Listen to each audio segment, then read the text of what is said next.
These individuals, particularly from their childhood, we've seen that very common, that are most likely to engage in violent behavior as adults. Grow up in a home, you see your father's beating your mother. There is likelihood that young individual will grow up and have some of the same tendencies. Mental diseases such as antisocial personality disorder, impulse control disorders, substance addiction. I did a show on substance abuse, and that contributes as well to the violence. All of these can raise the risk of aggressive conduct. All of these. Okay, let's go.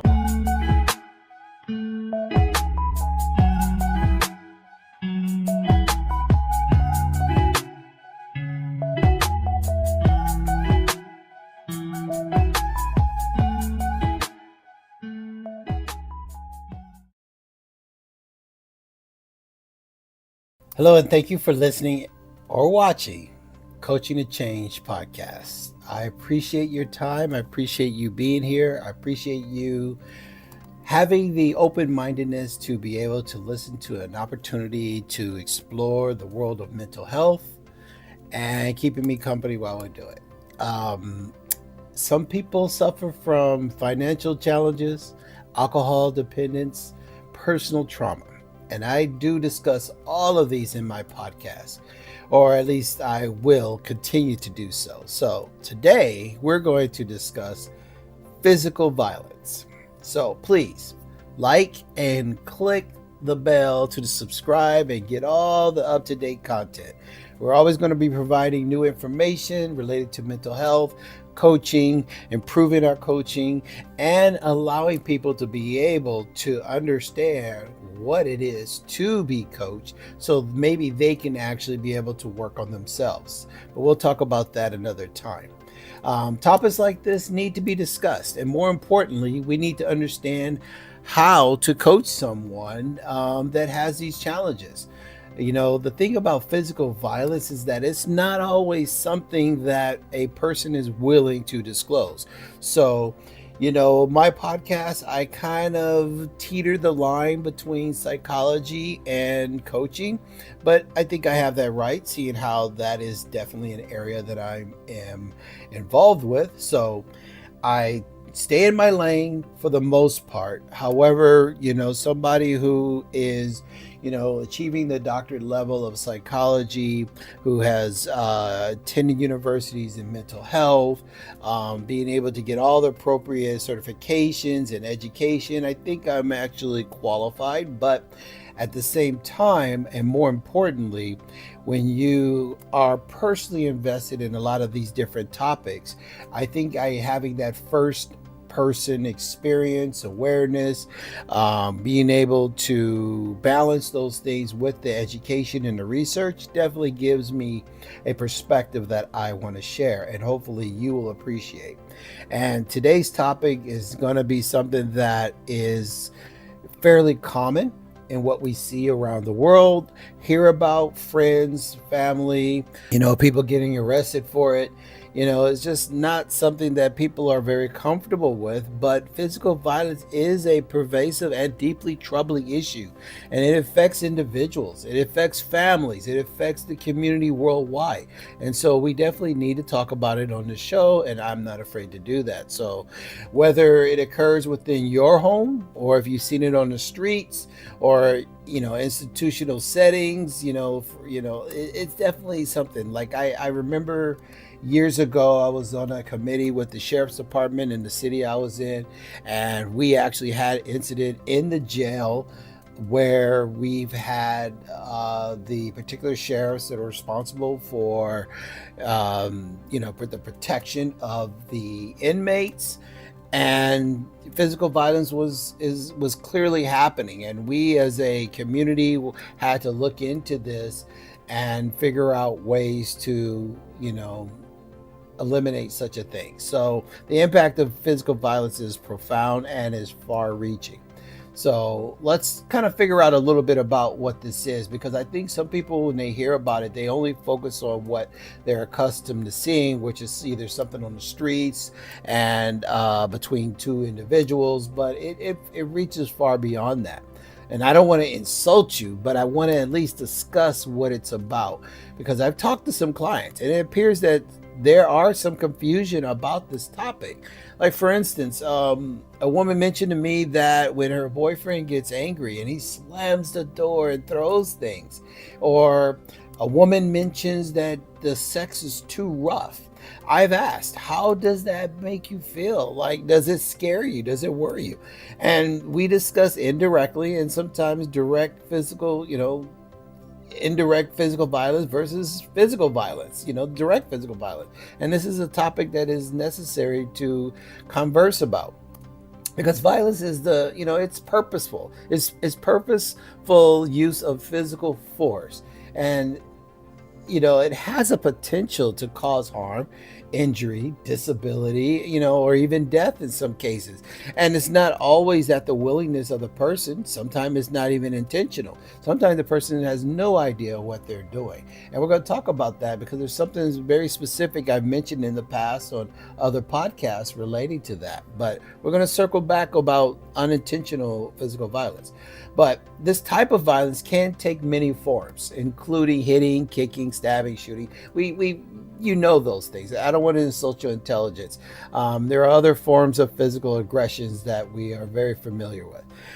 They can occur in multiple contexts, such as domestic violence, street violence, school violence, violence in the workplace. I mean, regardless of the setting, physical violence has severe implications for both the victims and society at large. And the thing is, what could cause it is usually where we have to focus. The roots of this, roots of, are not so simple to understand because there is a level of complexity. It's multifaceted. It often involves a combination of things, the individual, the relations, the society, environmental factors. They all have a contribution, and understanding this is crucial. It's crucial in addressing and preventing this. So let's take it a step at a time. Let's talk about the person, the individual, how that person could contribute to physical violence, and where does that come from? So, like, for instance, personal history, psychological conditions, behavioral violence themselves. I mean, these individuals, particularly from their childhood, we've seen that very common that are most likely to engage in violent behavior as adults. You grow up in a home, you see your father's beating your mother. There is likelihood that young individual will grow up and have some of the same tendencies. Mental diseases such as antisocial personality disorder, impulse control disorders, substance addiction. I did a show on substance abuse, and that contributes as well to the violence.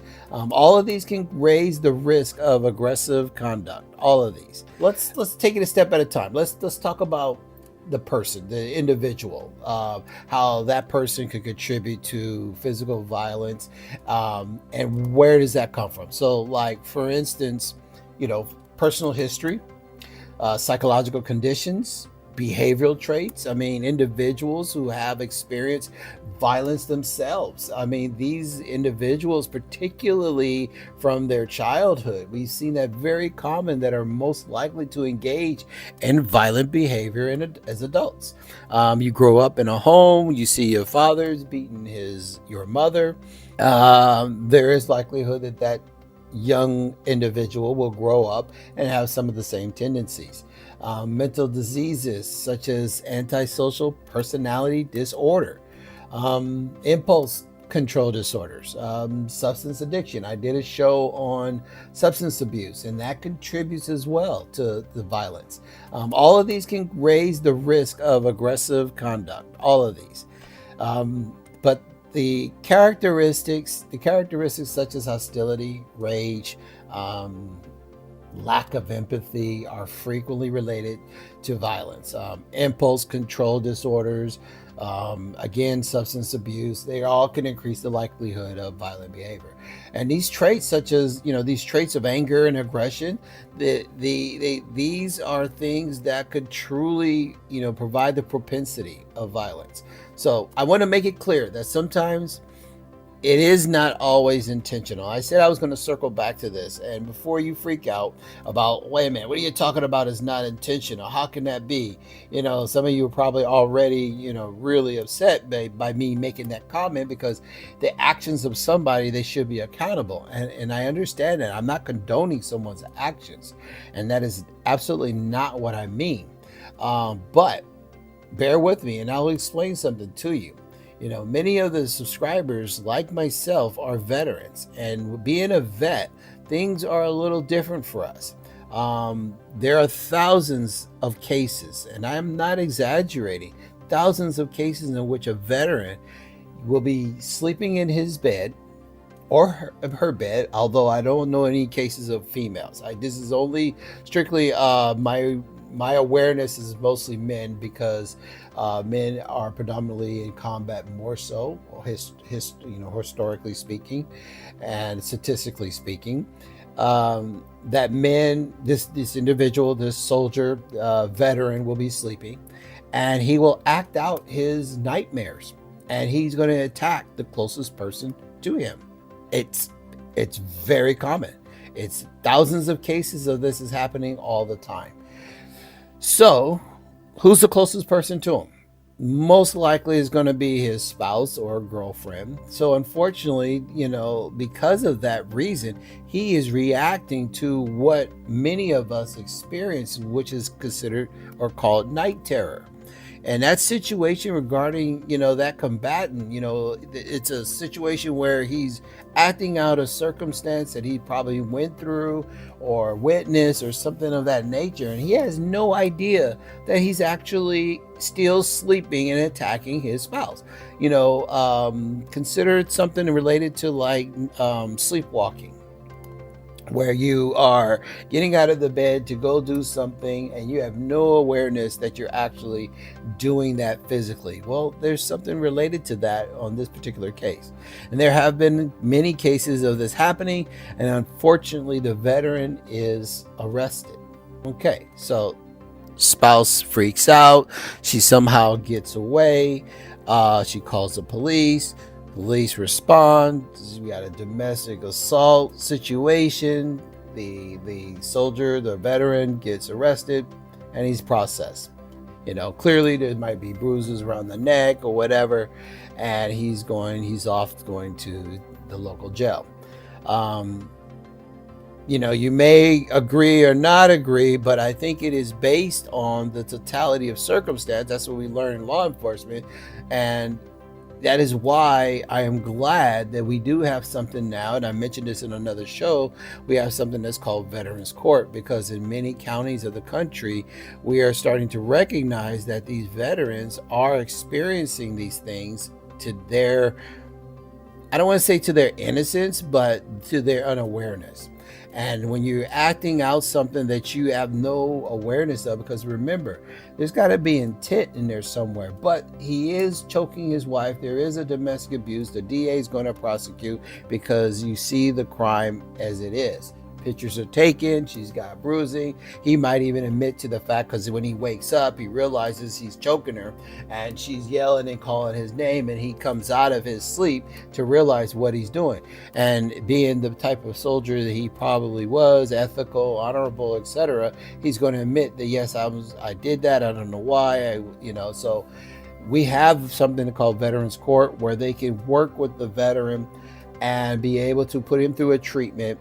And if he goes through the treatment successfully, he can get that felony charge dropped. So that's a whole nother show. I've already done it on my podcast, Dr. Brian Speaks. You can by all means listen to it. I cover the entire process of how Veterans Court works. But it's a real thing, because there are circumstances where veterans will act out things that they may or may not be able to have control of, and therefore commit crimes that was based on an element of their history as a soldier.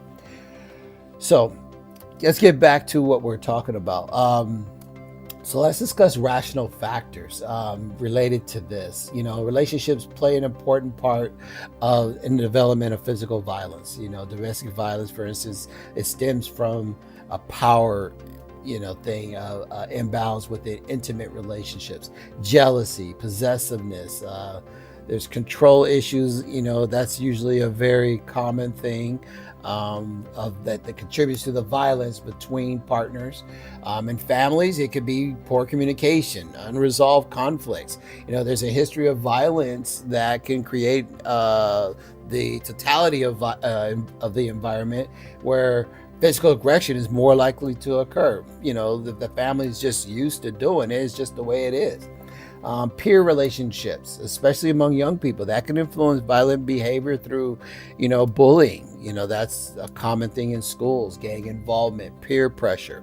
So these are things that are actually we're seeing.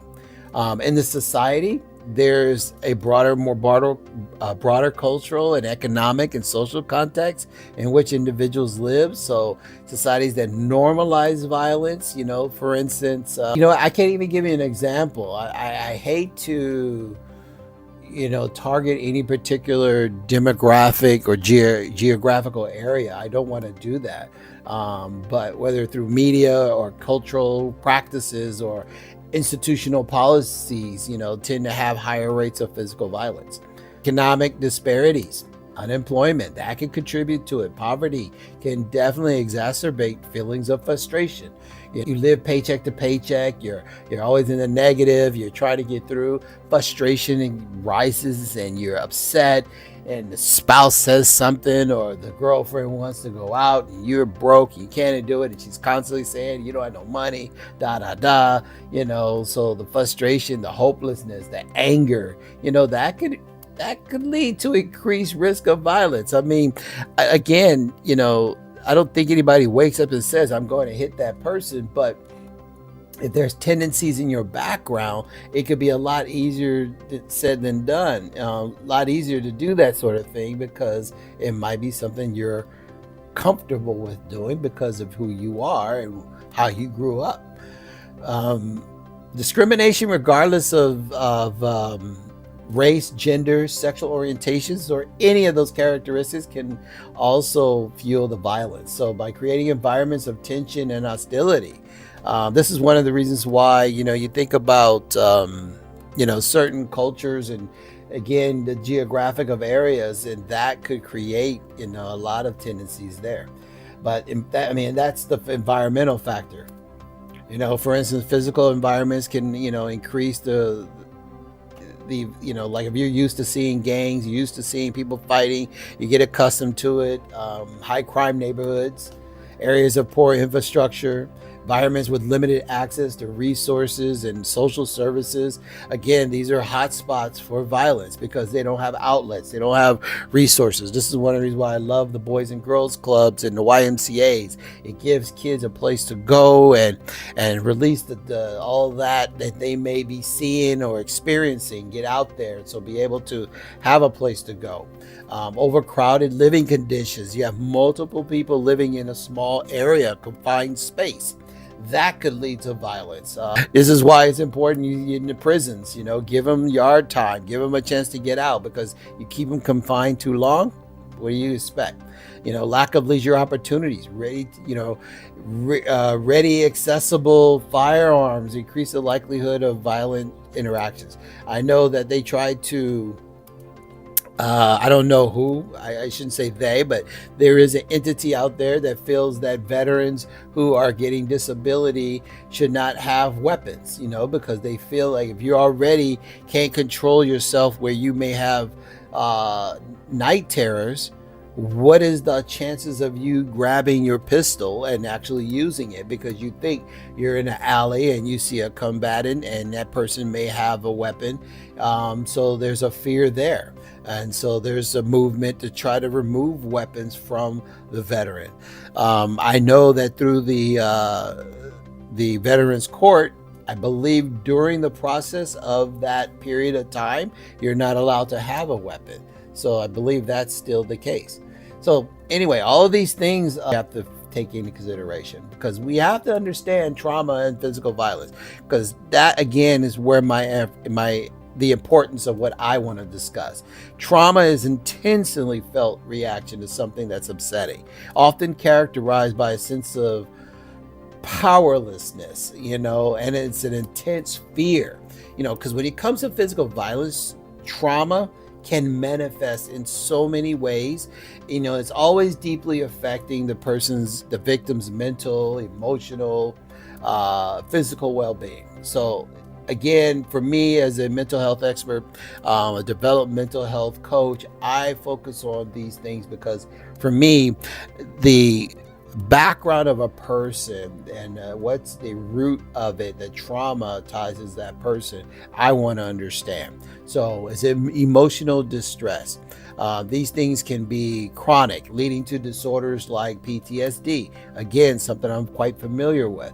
Cognitive impact because of the victim's thought processes, leading to these intrusive thoughts and flashbacks, difficulty concentrating. I mean, you guys, if you've been listening to my podcast, you understand that these words I'm saying, you've heard it in another podcast, and it's like, Dr. Brian, you said that about this, and Dr. Brian, you said that about that. It's yeah, absolutely. When I go through, it's not complicated from a perspective of being able to identify. The complication is being able to manage it and work with somebody through it, because victims may replay these events repeatedly and trying to make sense of it. This is what it's about. It can interfere with daily functioning, and my job is to help that person get through it. I need you to function. I want you to achieve. I want you to find the tools that's necessary to help you be a better person. Physical symptoms is something that's you can experience, the chronic pain and fatigue. With trauma, that's something that's quite common. Heightened startle response. I remember for years, when I will, there was a period of time when I was in the shower, when somebody would walk by, it would startle me. So frequent alterations, those situations was causing me a lot of trauma and anxiety. But you could also identify somebody based on appetite or sleep patterns. Keep those things in mind. Behavioral changes. Trauma can cause substantial behavioral changes, social withdrawal, irritability, engaging in high risk behaviors. I remember where I was. There was a moment when I would take my Harley out and I would go 100, 110 miles an hour. And if you ride a Harley or any motorcycle for that matter, you know the risk level of that, because it takes just a fraction of something, a fraction of a moment that in which you can lose control. And based on those high speeds, that could be detrimental to your life. And at that time, I didn't care. At that time, I didn't care. Did I know the risk? Absolutely. Did I process it? Probably not. I probably didn't go through the motions of thinking like, okay, who's impacted by this? What's the outcome? Do I have insurance? No, you don't think about all that. So these changes, these are coping mechanisms, just to help you deal with the overwhelming stress or distress, I should say. Another thing could be, relational difficulties, strain in relationships, making it hard for victims to trust others and maintain healthy connections. This can lead to isolation and, again, further emotional distress. I mean, I have said this in so many different factors of different mental health where you start to hear me say the same thing. Because again, causes of trauma and physical violence is probably not that far from some of the dependencies that we're seeing. The trauma itself is a challenge, though, again, to manage it. The severity and frequency, when you're the cause of trauma, the more severe and the frequency of the violence, the more likely it's going to cause the trauma. A single violent incident can be enough to trigger a traumatic response, especially if it's unexpected or life-threatening. It only takes one time. However, the frequency of it only is going to compound and make the situation worse. I don't know. I mentioned in another podcast, I have a family client. There's 3 of them. However, the daughter is the one who's the actual victim, and her situation was once. But it was so bad that her traumatization is continuous to a severity. So one time could be enough. And in her case, the perception of powerlessness is exactly what the experiences that she went through. When she's unable to escape and she can't control the situation, and that's exactly what's happening with her. She has a sense of powerlessness, and that can significantly contribute to her trauma. There's also relationship with the perpetrator. Trauma is often more severe when the violence is inflicted by someone they know, someone they recognize, someone they trust, someone that's a family member, or I mentioned this earlier, it could be a spouse. Betrayal of trust can compound the emotional impact. Um, if you have lack of support, that can also compound. That could be something that you have to deal with. Victims do not receive adequate support after an incident. It happens. Nobody recognizes, nobody says anything, or the person says something and nobody's there for them. That can develop that level of trauma. Then what happens is the person isolates themselves, and there's a stigmatization that goes with it, and that can exacerbate feelings of helplessness. And then there's, unfortunately, after that, then you got a level of fear. So there's a lot to this, and you know what?